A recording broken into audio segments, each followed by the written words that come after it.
Hello, Brigadiers and Brigadettes and hockey fans alike. This is your captain speaking. Welcome to my channel. Now let's jump into some hockey content. Hello everybody, happy Saturday here, and we are close to 200 subscribers. We are, I don't know what day it is, but we're really close to my birthday, about 20 days away. I think we can get there, and with that being said, we'll get there, and we're going to talk about the only thing we're going to talk about for this video, which is the Calgary Flames and what's been going on in their front office. So, Calgary Flames have fired Geoff Ward. He was partially into his second season, and I think some people expected this, some people didn't. I think people thought they'd be a little bit more patient. Others thought, get the pitchforks and the torches out now. And so it happened, I think, a little bit sooner than I expected, personally. The team obviously was very talented, and they made some nice additions. The big one being Jacob Markstrom, getting him from Vancouver. As you can see, I'm a Canucks fan if you're new. Really stinks to have somebody from Vancouver go to Calgary, especially one of my favorite players.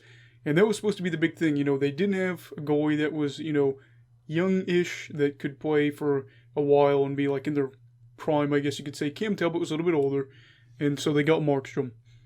However, the coach, which is Geoff Ward, that came in to fill the void for the head coaching spot after the Bill Peters drama, could not fill the role in the way that Flames management wanted them to.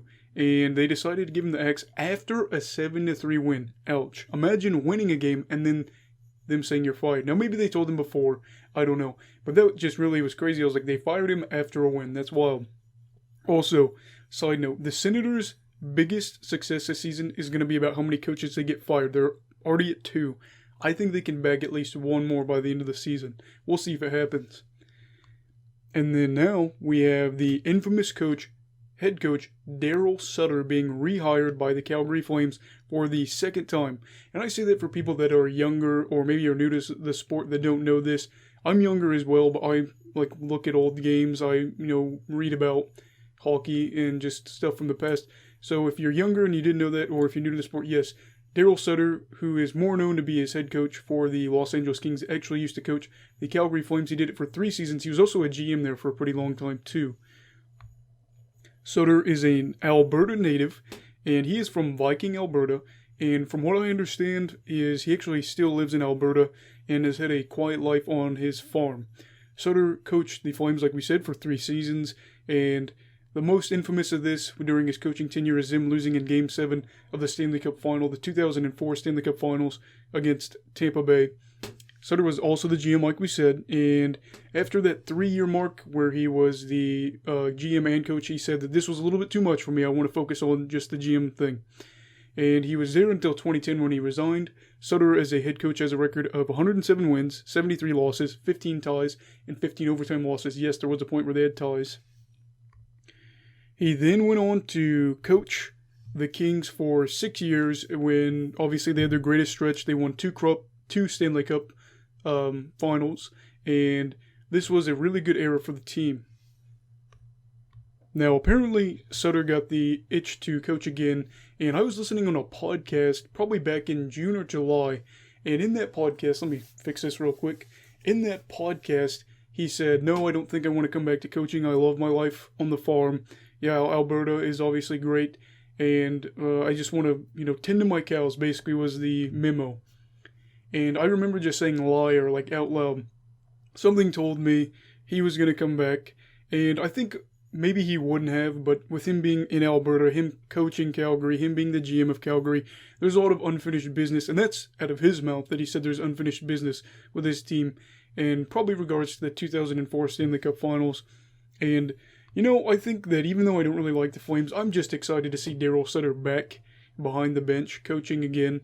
And, I didn't really like the Kings either, but I really like Darryl Sutter as a coach for some reason. I think he's a relatable guy, and I think that's a big part of it. But he's going to have to figure out how to get this team rolling again soon, as there is absolutely zero reason this team should not make the playoffs, especially when you have to just be a top 4 team out of 7. And I know that obviously the Canadian division's a little bit better, but Vancouver and Ottawa are struggling.